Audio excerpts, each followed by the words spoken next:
From the city of broad shoulders, this is Chicago Unscripted with CBS News Chicago's Joe Donlan. You're about to hear from one of the founding members of the band Chicago, trumpet player Loughnane. He grew up in the northwest suburbs, Elmwood Park, went to DePaul University. That's where the band came together. Their first album was actually called Chicago Transit Authority. That was the band's name, too, until the city of Chicago threatened a lawsuit. So the band changed its name, shortened it to just Chicago, and I guess you could say the rest is history, although Lee has some thoughts on that. We dive into those early days when they were playing cover songs in Chicago bars and touring college campuses across the country.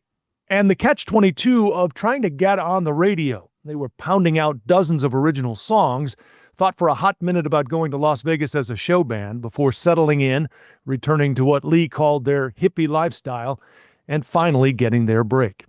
They opened for Janis Joplin and Jimi Hendrix. Lee recounts getting stoned with Hendrix in a Holiday Inn. How's that for a nugget? I think you're going to enjoy the conversation ahead. We talk a lot about the band's process, how so many of their hits came to be, and the death of lead vocalist and guitar player Terry Kath. Lee and Terry were very close. When Terry died from a tragic gun accident in 1978, the band was at the height of their popularity.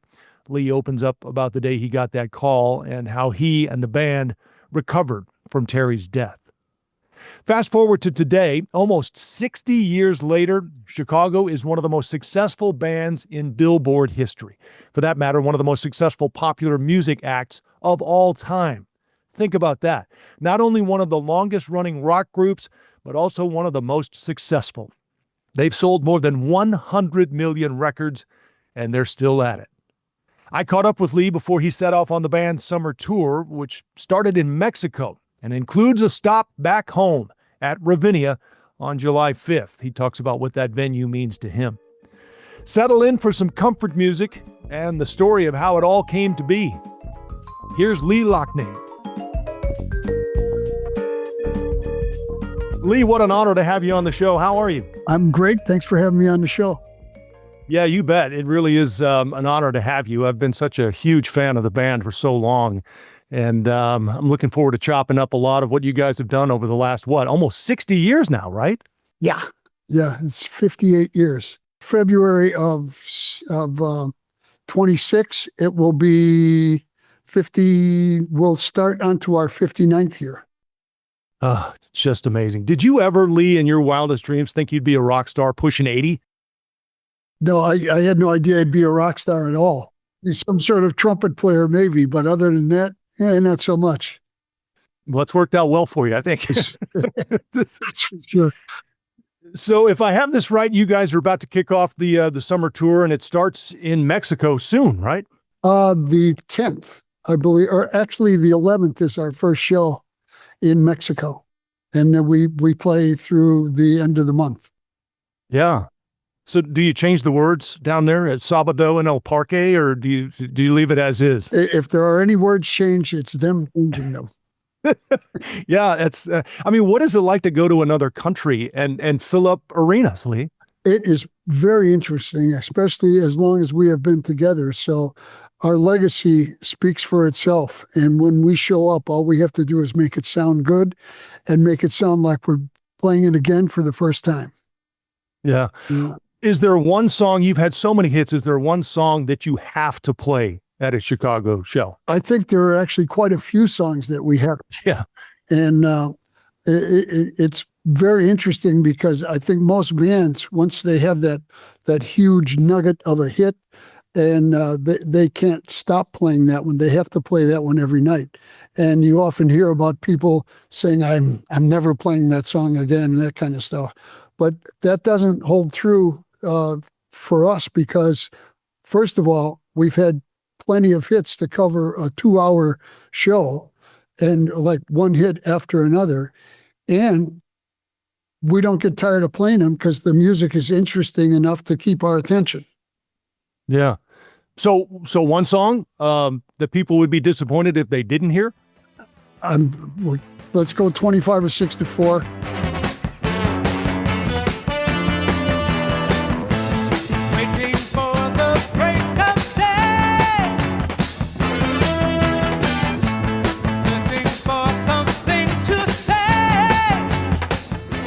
the story behind 25 or 6 to 4?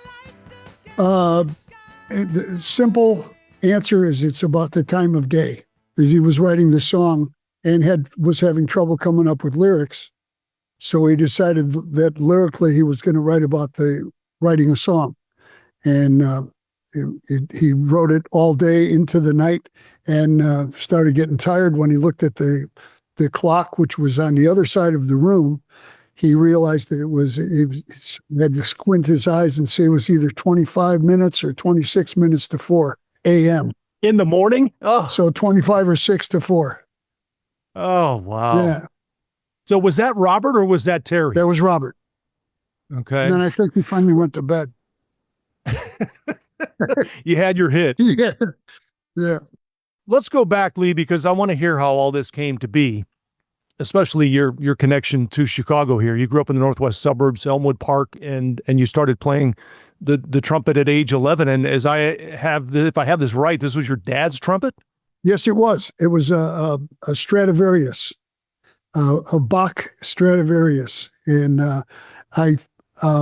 when we first started playing, I ended up blowing that one out where the valves and the slides lose compression.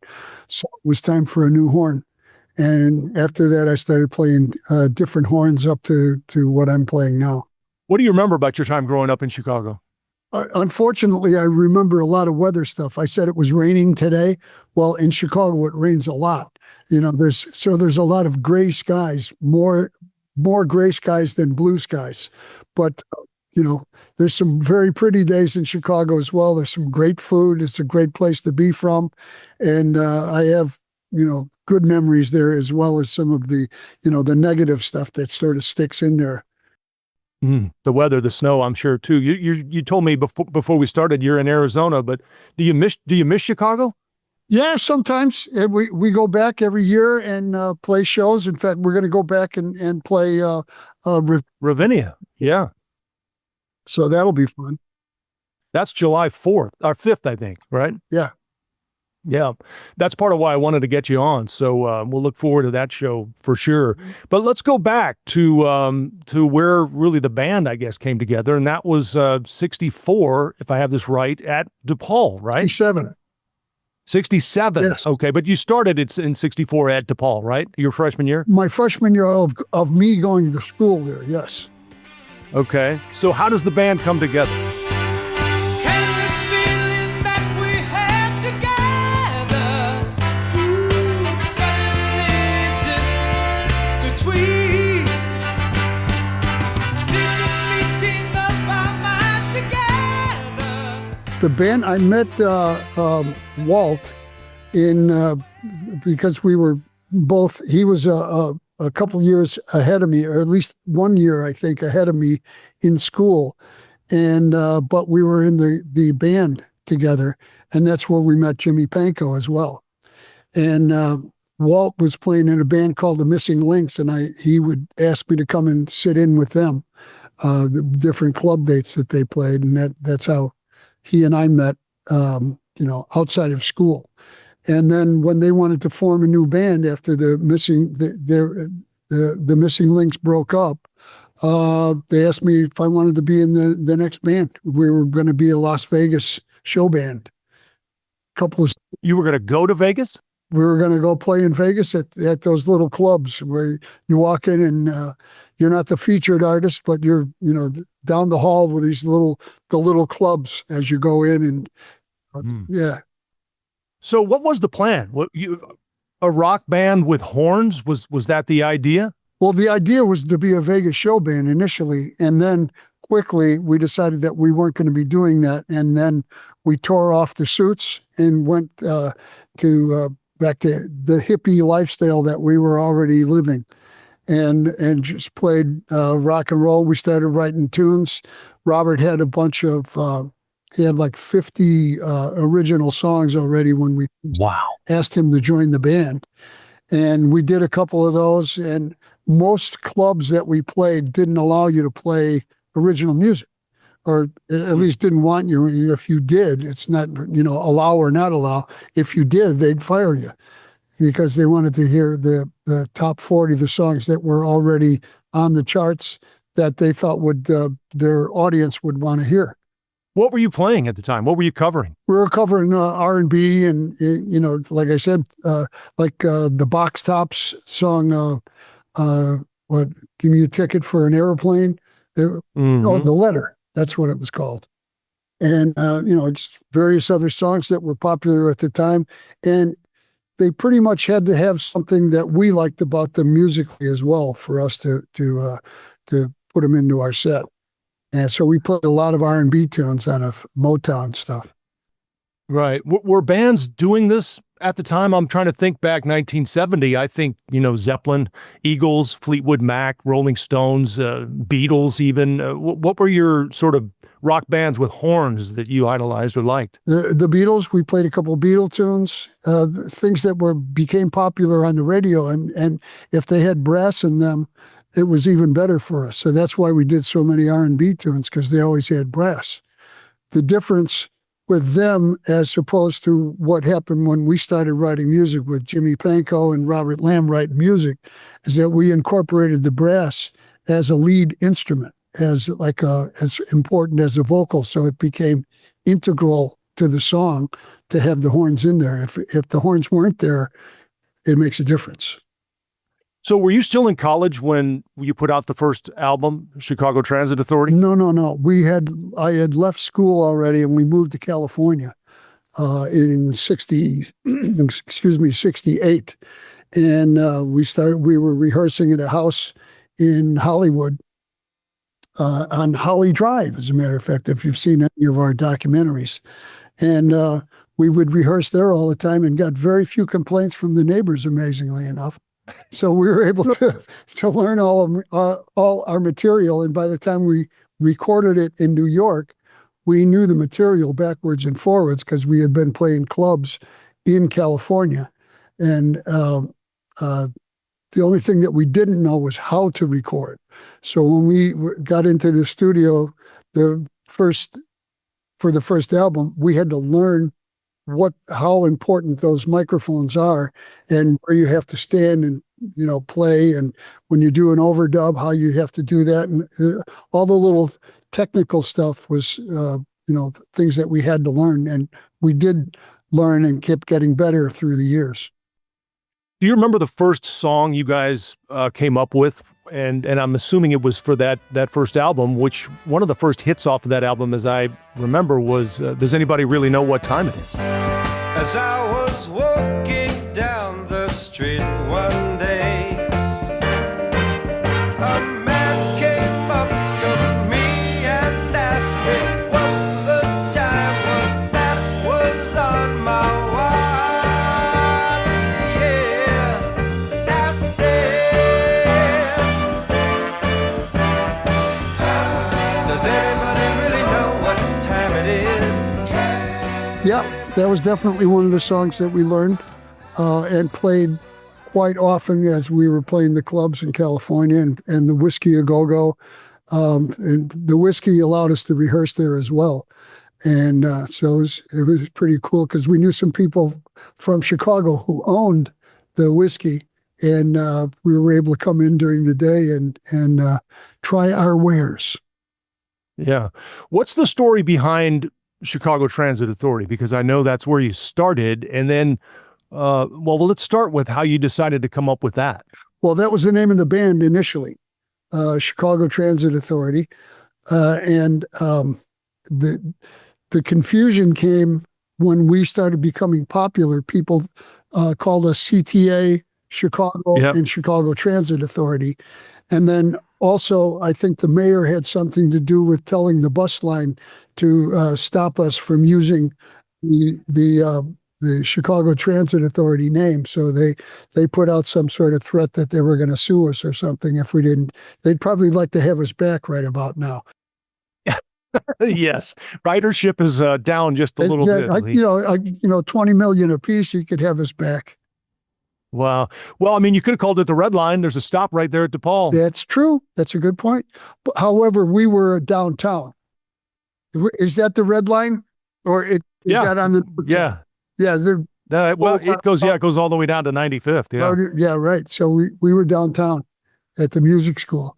So, yeah, like I said, they'd probably like to have us back. But regardless of that, when we recorded the album, on the liner notes, we changed the name to Chicago. If you want to call them anything, call them from the place they came from, Chicago. You are my love and my life. You are my inspiration. When did you realize, Lee, that you guys had hit it? Because this first album did very well. Did the success and the popularity come almost immediately with that?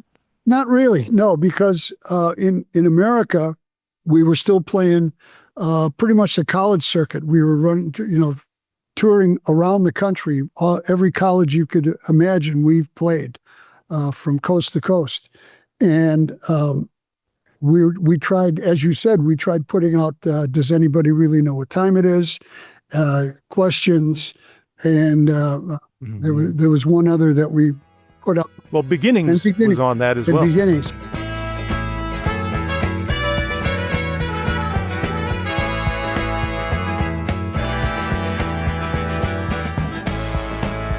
I'm with you, it doesn't matter where we are. But AM radio at the time wouldn't play them because we hadn't had a hit yet. So they put us into the, catch-22 syndrome. And we were, if you don't play it, how are we going to have a hit? In the meantime, we're playing almost like 200 shows a year, if not more. We're on the road all the time. We would go out for 3 months, come home for a few days, and go out for another 3 months. So we were always working. And in writing the second album while we were touring. So when we would come off the road and go into New York and record. So it was like, any of the new bands that are really hot and the flavor of the month, you're working all the time. And there's a lot of the boy bands understand that too, because they can never get off the road. And we're young enough where and probably stupid enough to keep doing it. Because people have put money up and they want their money back. So they keep you on the road to make their money back, their grub stake, as it were, right? And then, but anyway, we got the second album recorded and AM radio decided that they liked Make Me Smile.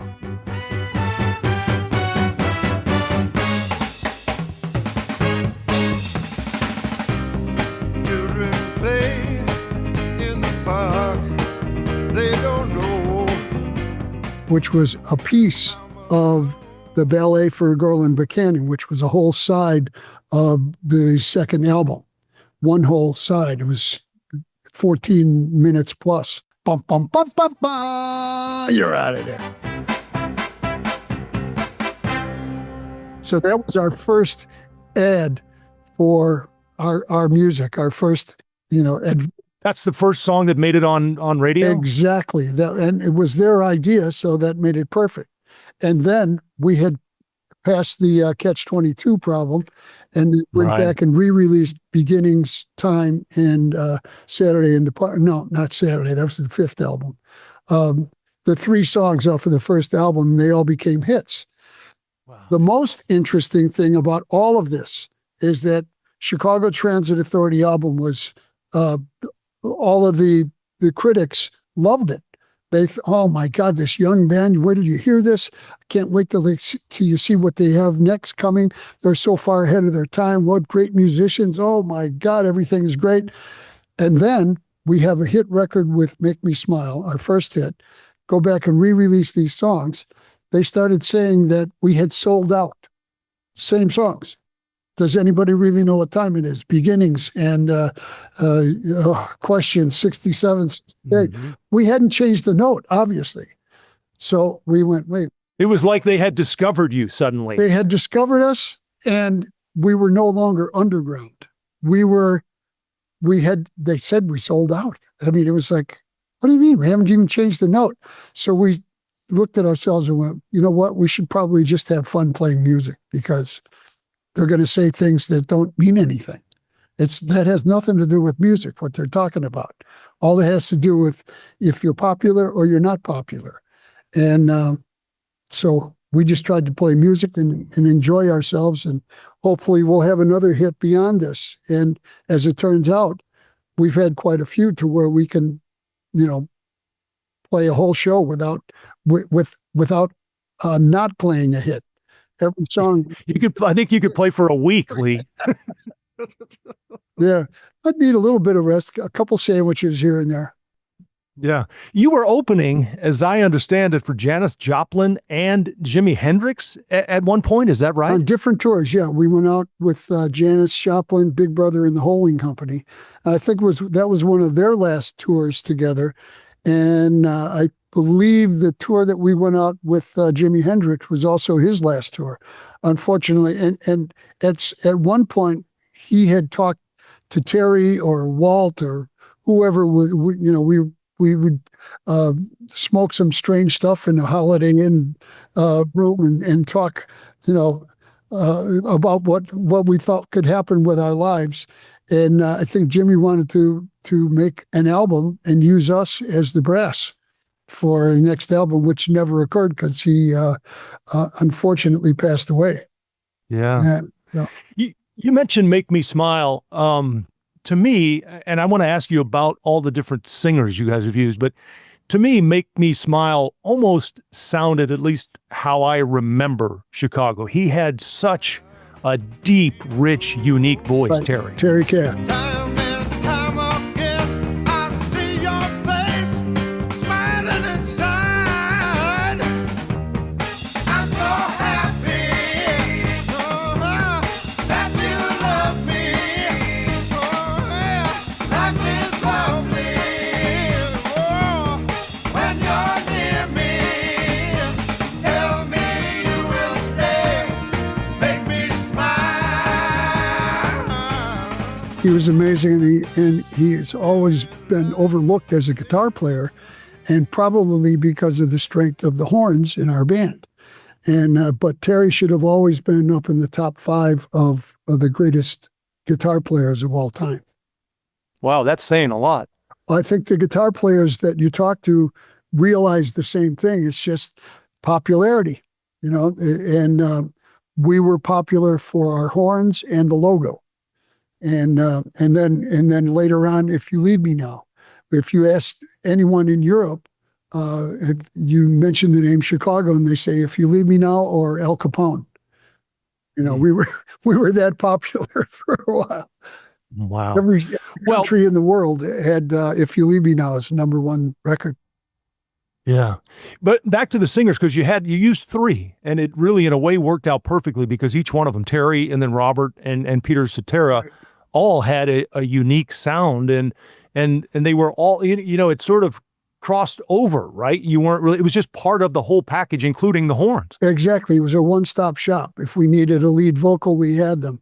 If we needed a background vocal, the 3 lead vocalists would sing the backgrounds. And all the way through. If we needed brass parts, Jimmy Panker would write the brass parts and we'd come up and play them. And they were, like I said, they were integral parts of the music, as important as a vocal. And we weaved in and out of each other as we played the songs. And, if you play our songs without the brass, you miss it. You miss that input.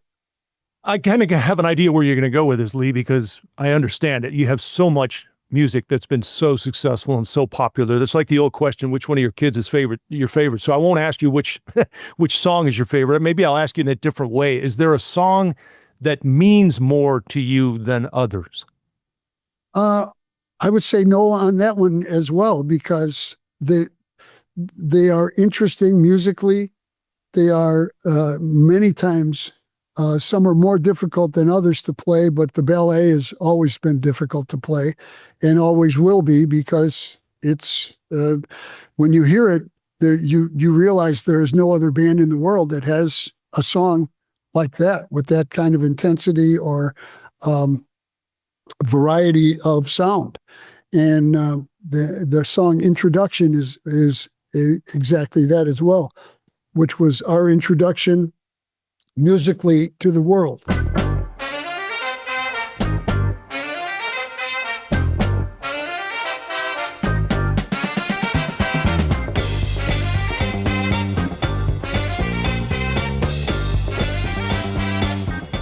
Well, that's another take on it, I guess. That would be an interesting thought from a musician. Is there one of these songs you enjoy playing more than others, maybe? Again, I enjoy playing them all. I've always liked Beginnings, Robert Lamb's Beginnings, because it reminded me when I was in DePaul University, I also played in an octet. And for some reason, that song always reminded me of one of the octet arrangements that I would play at school. I think that's personally my favorite, Beginnings. I love it. And you are featured in there. You have an amazing solo in there.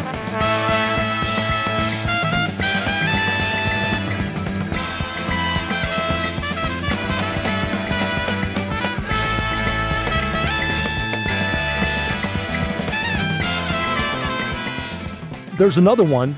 Does anybody really know what time it is where you kick that thing off in a big way?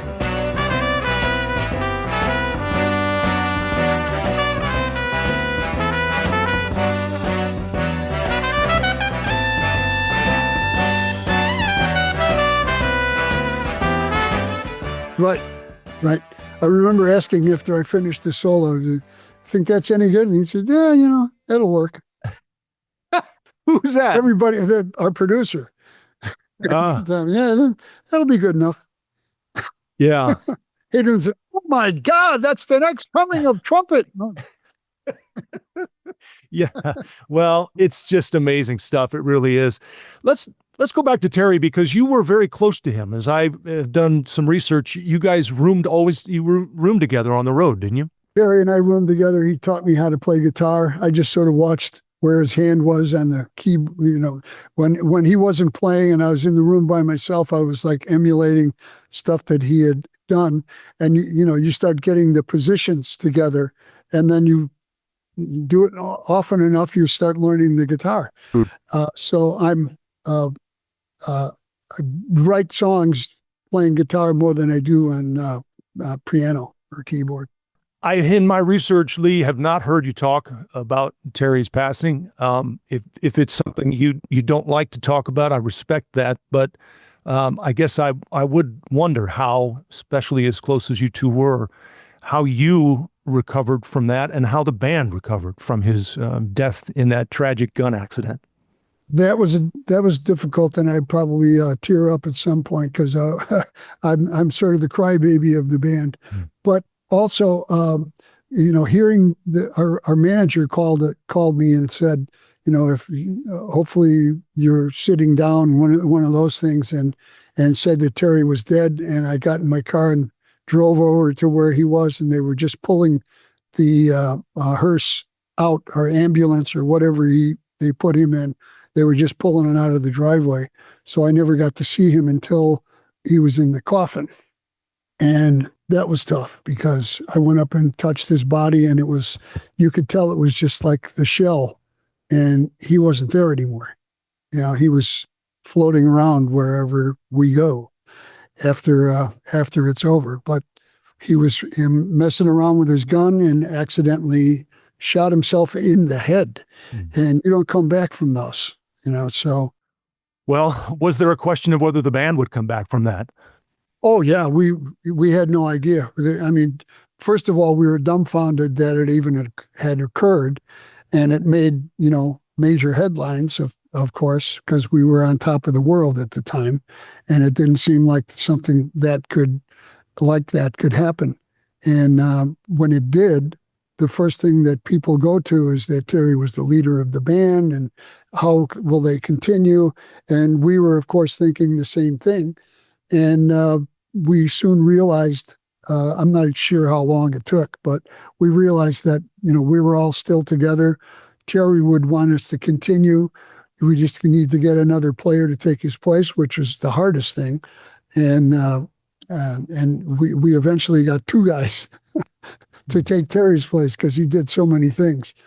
And but we didn't realize how deep the bench was. And now, 58 years later, the world is seeing how deep the bench is, that we can keep going. And the legacy of music that has come through us is just beyond our wildest dreams. And, because when you write a song, you hope that anybody else besides yourself is going to like it at all. And so to have as many songs as we have last as long as they have and are lasting is just miraculous for us. That's when you released Alive Again. The band Yes. was coming back after Terry's death. What went into that song? Yesterday, having not a belief that tomorrow the sun would shine. Then one day you came into my life. I am alive again. We're not going anywhere, and we're going to be around. And starting now, this is it. We're alive again. Love it. Do I have this right? The first song you wrote for the band was Call on Me? Yes, it was. And how far into it was like 74, wasn't it?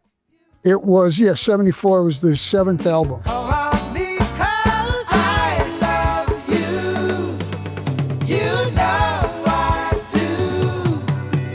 You love me too. And we initially started out that album with it being a jazz album. The whole first side was a couple of jazz tunes.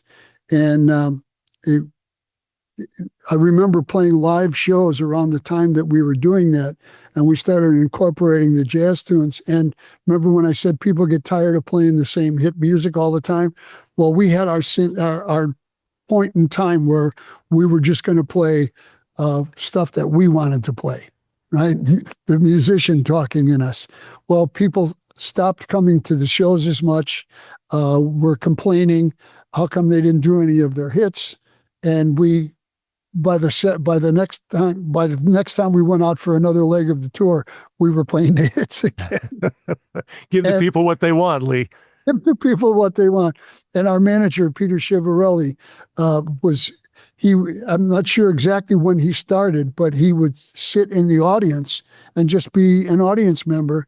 And he would watch people get up and go out and have popcorn when we were doing more of the type of stuff that we liked as musicians. And they wanted to have fun. And they'd go out. This is a great time for the bathroom break. Get a beer. Get a beer, some popcorn. Hey, how you doing? These guys are pretty good, huh? And then we'd play a few more hits and get them back into the show. And Peter said, you guys got to stop doing the stuff that you like and do what people want to hear from you. And your career will last much longer if you do that, or at least that's my opinion. And we started doing that, and that's what we still try to do to this day, is to try to put shows together that start out with a purpose, with introduction, the introduction to the band that we did on the first song of the first record, and then continue through our career, like a microcosm of our career for the next 2 hours or 2.5 hours, whatever the show is. When I kiss you, I feel 1,000 different feelings, a color of chills all over my body. You guys were a sentimental bunch. I mean, as I listen back, even the harder driving stuff, beginnings. When I kiss you, I feel 1,000 different feelings. What a lyric that is. Yep. Yeah. Robert was in love at the time, or at least in infatuation, or whatever the thing needs. But it helped helped the song lyrically come to life. Was it an effort to write and sing and perform more ballads, more love songs? Because those were the ones that really took off, as popular as the rock stuff was. I mean, I think about Color My World. As time goes on, I realize just what you mean. I mean, everyone remembers slow dancing to that. Right, right. And which was part of the Ballet for a Girl in Buchanan. So we had two hits out of that same song, that 14-minute piece, Ballet for a Girl in Buchanan, Make Me Smile and Color My World. And Color My World was the hit wedding song at the time. Mm-hmm. And then after that, Just You and Me became that. Right. And If You Leave Me Now, and I mean, what's the number one selling? What's the metric for that, Lee? Is it which song sold the most? What was the most popular song? Successful? I'm not sure. I would say probably If You Leave Me Now. Mm-hmm. At the time when it came out, that was the most successful. Hard to Say I'm Sorry, I think, was equally important, but later on it was in the second coming of Chicago when David Foster went in and it even admittedly from him that he overproduced us, and he took the importance of the brass down a little bit. He wanted us in there more as a signature. Let's put that Chicago brass in because it's and just all these head arrangements would come together, and it is what it is because those songs became as popular as what we did in the beginning, but it was always construed that we were much softer. And not until you come and see us live, you realize that we're not soft. It's, yes, we play ballads, but musically they're pretty intricate, and you can't just go, hey, listen, let me come up and sit in on your songs, because there's a lot of changes that you got to go through, and you end up going, looking at your guitar and going, what's that next change? Because we change keys a couple times before the first verse sometimes. Not many bands or songs do that. What is it about Chicago, Lee, that allowed the band to survive and thrive and endure? I mean, for decades, because I think the average lifespan of a band is 1 to 3 years. You guys are going on 60. Going on 60. Well, I think one of the biggest factors is that we still enjoy doing it to this day. We love getting out on stage and playing for people. And we have built a legacy of songs which have stood the test of time for different generations, where they have affected people's lives. How do you do it with so many personalities, Lee? I mean, you hear about creative differences. Was there ever a time where you thought maybe the band might break up or go your separate ways? Because Peter Cetera did go out on his own, but the band was always solid? The band probably nearly broke up probably 600-700 times. What? But nobody ever knew about it because we would work it out and just go back on the road. Once we hit the stage, everything was hunky-dory because we liked what it sounded like every time. And nobody started throwing stuff at us. We didn't start burning our guitars to actually sell tickets. And I'm not sure exactly what was the impetus for various bands doing the strange things that they do on stage, that once they do it and it makes a splash, you can't stop doing it. Everybody wants to see that all of a sudden. And we've always just planted our feet and played music. Your first album was just, voted into the Library of Congress. It'll be preserved. It came in as number 1 out of 2,600 nominations. What does that mean to you and the band, Lee? That's pretty amazing. That's quite an honor. I'm speechless, because you would have never imagined that could happen to something that we did. That was not the first thought on our mind.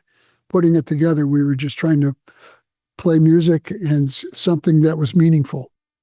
Well, there's something about music, Lee, I don't need to tell you, but it has the ability to sort of instantly transport us to another place in time. I mean, we hear a song and we remember exactly where we were when it came out. Exactly. What does it mean to you to have basically provided the soundtrack of a generation, or maybe even two? Again, that's a big honor and a responsibility for us to continue to make those songs sound good when they hear them live, because they don't want it.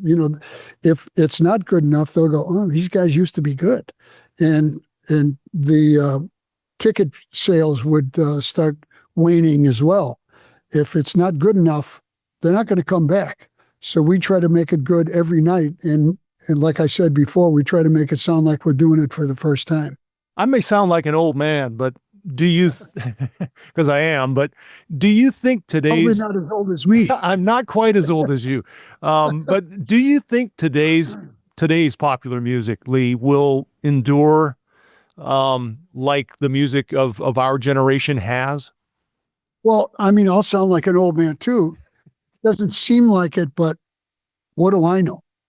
And the music is always revolving as to what catches people's ear, and things that are popular now, I might not have listened to back then, but there's still the cream of the crop where there's really good stuff, and there's a lot of stuff that that won't keep going forever.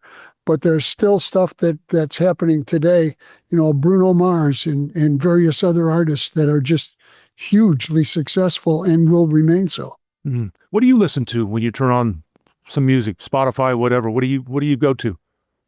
I go to stuff that I listened to when I was a kid, big band tunes and Woody Herman, Count Basie? Woody Herman, Count Basie, Doc Severinsen, Miles Davis, the Lee Morgan, Freddie Hubbard, some great stuff. Cannonball.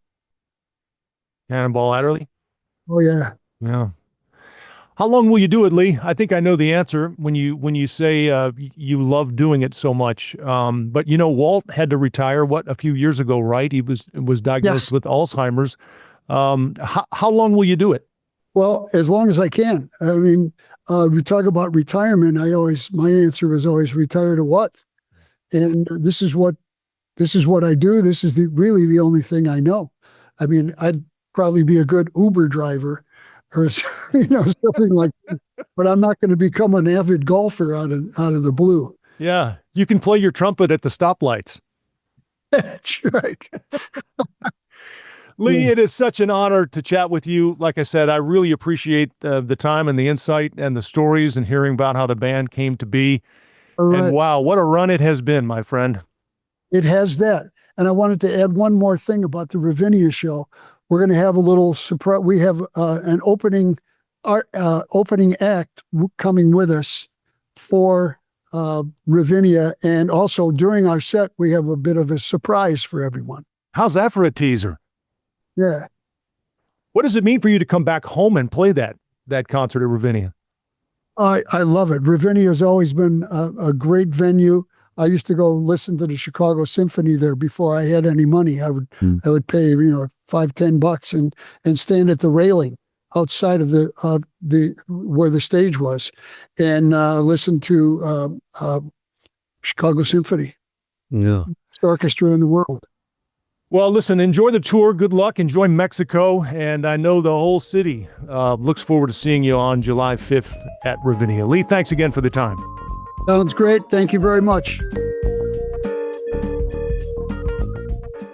My thanks to Lee and also his rep, Melissa O'Toole, who was a big help with all the scheduling and the music clips. Looking forward to seeing that show at Ravinia on July 5th. My thanks to Brian Griggs from Brian Griggs Productions. He does all our audio editing. Ellie Coder edits our social media content. Our theme music is provided by Chicago vibraphonist Thaddeus Tukes. My thanks to Bill Curtis for lending his voice to the introduction. I'm Joe Donlin. I'll see you on CBS News Chicago. It's available everywhere on the CBS News app. And as always, I thank you for listening to Chicago Unscripted.